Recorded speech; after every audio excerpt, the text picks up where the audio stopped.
afternoon. Happy Friday, St. Mary community. We're going to start with, instead of a prayer today, I'm going to start with a reflection I read on the announcements today. And I wanted to share with the community because I think it's pretty beautiful. And it comes from Pope Francis. So it says this: rivers do not drink their own water. Trees do not eat their own fruit. The sun does not shine on itself. And flowers do not spread their fragrance for themselves. Living for others is a rule of nature. We are all born to help each other. No matter how difficult it is, life is good when you are happy, but much better when others are happy because of you. So that's my reflection for the day, trying to inspire people. We're all in this together, and we need to take care of each other, look out for each other, and that's what we're trying to do at St. Mary's. I don't want to make any statement about my previous email, which you should check. It has a letter. You should take a look at that, and that has to do with us having 2 positive cases today, and all the details are in that letter. But I did want to do this episode, not in any way to make light of the situation. I usually am pretty light on these things, but I have some information that I actually have to get out to the community, so that's the purpose of today's video message. So first of all, from Christian Service Hours, if you are in need of Christian Service Hours, as far as we know right now, it's 40 hours you need to graduate, and you need to contact Mrs. McLaughlin, and I will share her email as part of this, but it's Mrs. McLaughlin, and that's how you get your 40 hours, and you need 40 hours to graduate unless something changes. You could go to hwcdsbcs.com, so that's our board Christian service, for last week, because it's the last week to register for the virtual Terry Fox Run. So there's that, and there also Mrs. McLaughlin is doing a campaign for people to write letters to seniors who are locked in and not having a lot of connection to the outside world. So that's one way that St. Mary is helping out our community, but also it's one way for students to get help writing, but also to do a good thing and accumulate their volunteer hours. So I would encourage you to get involved with that.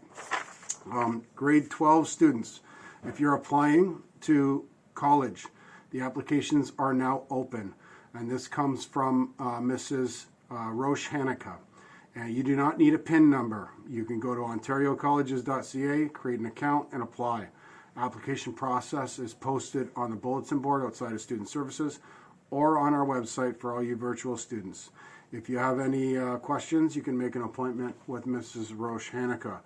Also from Mrs. Roche Hanukkah is a reminder that the TD Scholarship for Community Leadership deadline is fast approaching. TD Scholarships recognize individuals who help support change, nurture progress, and contribute to make the world a better place. Information is posted again on the Student Services Bulletin Board and on our website as well. You can visit td.com/scholarships or make an appointment with Mrs. Roche Hanukkah. Finally, virtual students, on your MyPath, you'll now see your Block 2 course, and you will only see your Block 2 course only for now. Although we know that you are locked in for 3 blocks for now, we've scheduled you for Block 2, and please check MyPath often for more courses. One more thing I just wanted to tie up, and it's about cohorts. Lots of questions about cohorts. The cohort information should now be accurate, and it should be on MyPath.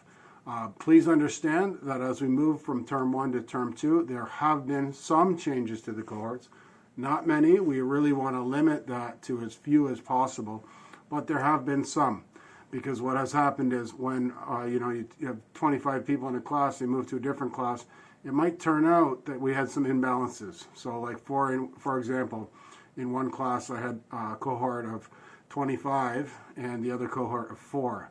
Well, I can't have 25 in the class. We're trying to keep it to 15 or less, and so we rebalanced.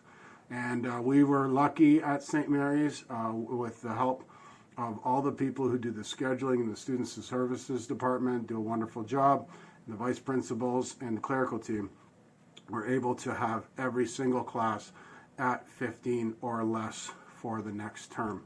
Can't guarantee that's going to happen every time. It didn't happen this term, but it did happen the term coming.